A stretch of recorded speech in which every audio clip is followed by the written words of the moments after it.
Okay, this is 2008. It's a dual processor 2.8 gigahertz Xeon chip. And this unit has Monterey installed. It also has a graphic card that was added. Let me just pop over the cover. And just for demonstration, I got the screensaver changing every 5 seconds. And the screen size, I'm just curious if I diagonally, it's about 27 inches more or less. 26, okay.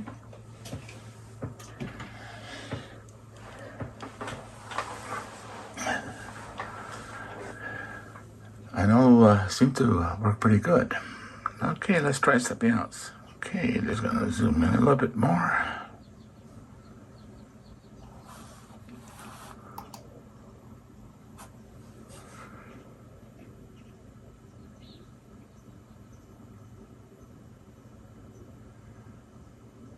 Okay.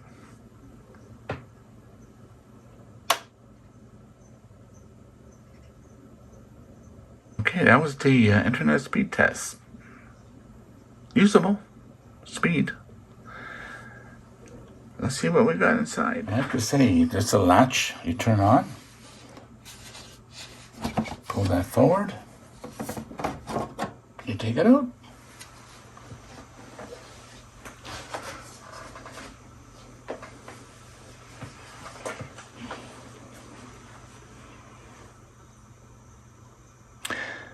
Okay, it looks like it has a dual power, so it was definitely modified.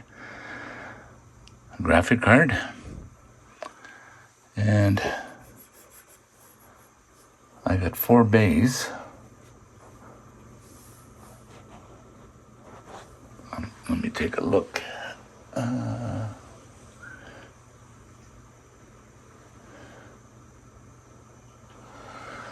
Okay, looks like this one.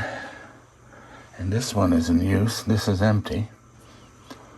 I'll take a look. I would have to shut down to see what it looks like. The question is it worth upgrading?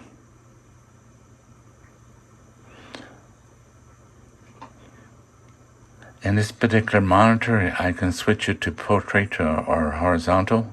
So you can see a whole legal page on the screen with no scrolling. Okay, I can see the graphic card runs up the fan once in a while. A little bit of dust in there, but not too bad.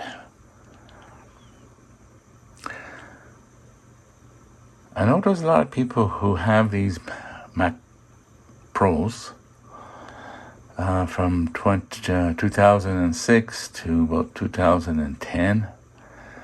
And all they do is they just keep upgrading the chips, because the chips can be popped up and you can put 2 new chips in there, Xeon chips. You can keep upgrading graphic cards, though not all graphic cards. And you could upgrade the Bluetooth, Wi-Fi to different levels. So I guess it depends on the parts.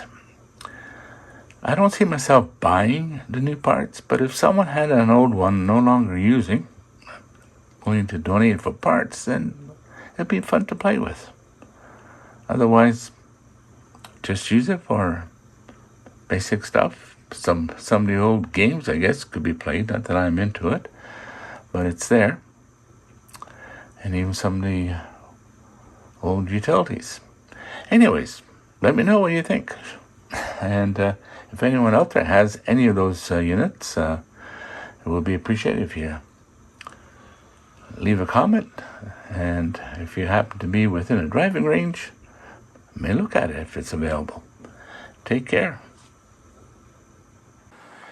Okay, there's a few things I want to say first about this Mac Pro, the tower. 2008.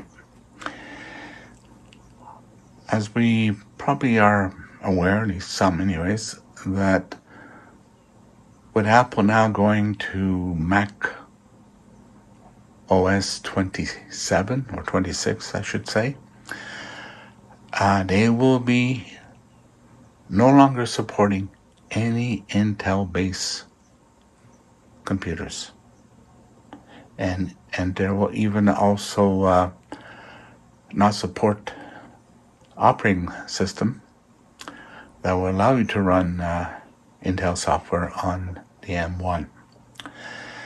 This might happen within a year, maybe two. I'm sure they'll do that in steps. Now the problem is not that you can't use your computer still. You know, you're not going to get no further updates, whatever. It's less likely to be secure. Even the people who create these modifications to allow you to operate, they'll probably stop. So you probably won't even get support from third parties and volunteers. So I guess the question is, do you spend any more money upgrading on this?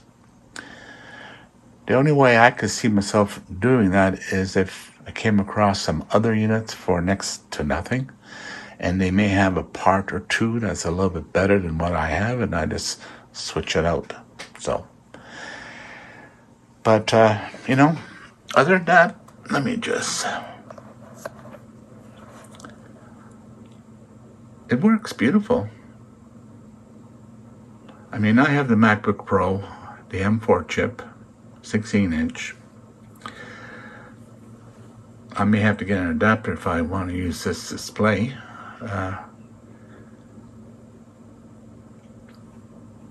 But, you know, for simple stuff, word processing, surfing the net, you know, nothing that would compromise your security will work fine. I mean, the speed is there.